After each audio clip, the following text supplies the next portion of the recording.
नमस्कार दोस्तों, स्वागत है आपका हमारे चैनल धर्मो रक्षिता रक्षिते में।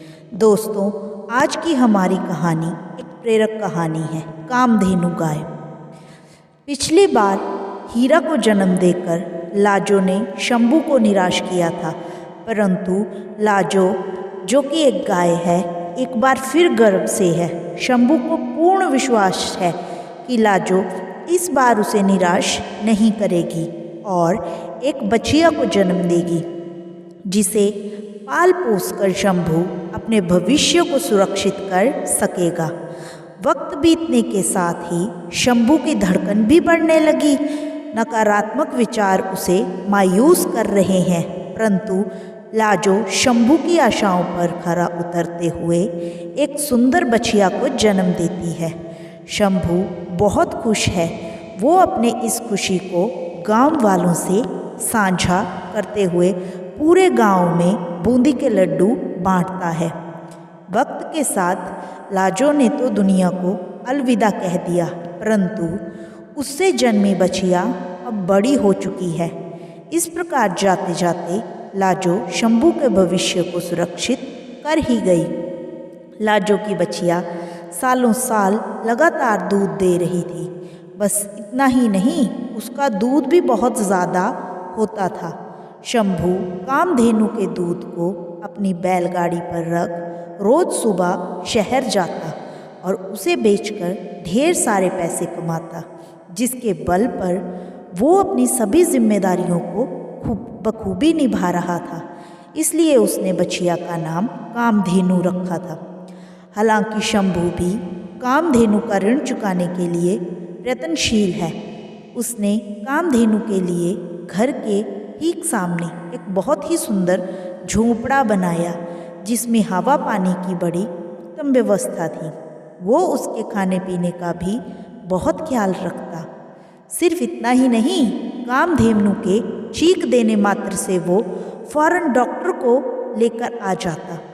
एक दिन जब शंभू बाजार से दूध बेचकर घर वापस आ रहा था, तभी अचानक बीच रास्ते में हीरा के पांव लड़खड़ा जाते हैं।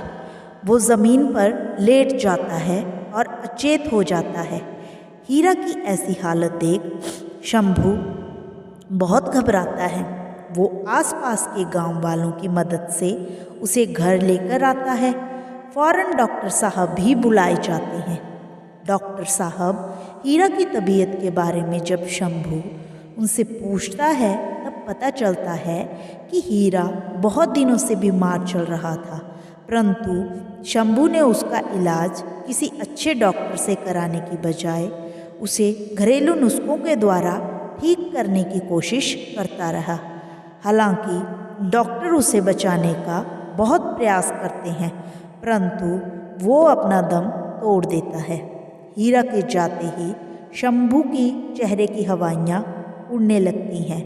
उसका दिमाग काम करना बंद कर देता है। परंतु तभी हीरा की पत्नी शीला उस पर सवालों की बरसात कर देती है। वो कहती है कि अब कामधेनु का दूध तुम बाजार कैसे ले जाओगे? अन्यथा इतना सारा दूध यहाँ भला कौन खरीदेगा? यदि दूध नहीं बिका तो 4 पैसे भी आने बंद हो जाएंगे। ऐसी स्थिति में हमारी छोड़ो, कामधेनु के दाने का इंतज़ाम कैसे होगा?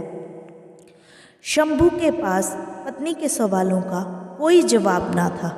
वो सर पकड़कर बैठ जाता है और हीरा को याद करने लगता है। हीरा ने पूरी जिंदगी तन मन से उसकी सेवा की। शंभू ने उसके नाद में जो कुछ भी डाल दिया, हीरा ने निर्विरोध उसे खा लिया। शंभू ने धूप छांव जहाँ भी उसे बांधा, वो चुपचाप वहीं बंधा रहा, चाहे स्वस्थ हो या बीमारी, परंतु वो शंभू की सेवा में हमेशा तत्पर रहा, जिसके नाते शंभू को कभी उसकी महत्ता का एहसास ही नहीं हुआ। वो ये जान ही नहीं पाया कि उसके सुखमय जीवन के पीछे हीरा का भी अहम रोल है। दोस्तों, आप जो भी और जैसे भी ज़िंदगी जी रहे हैं, उसके पीछे किसी का हाथ हो सकता है। यदि आप समय से स्कूल, कॉलेज या ऑफिस जा रहे हैं, तो इसके पीछे आपकी माँ, बहन या आपकी पत्नी का अहम रोल हो सकता है, जिसे शायद आपने अनदेखा कर रखा है।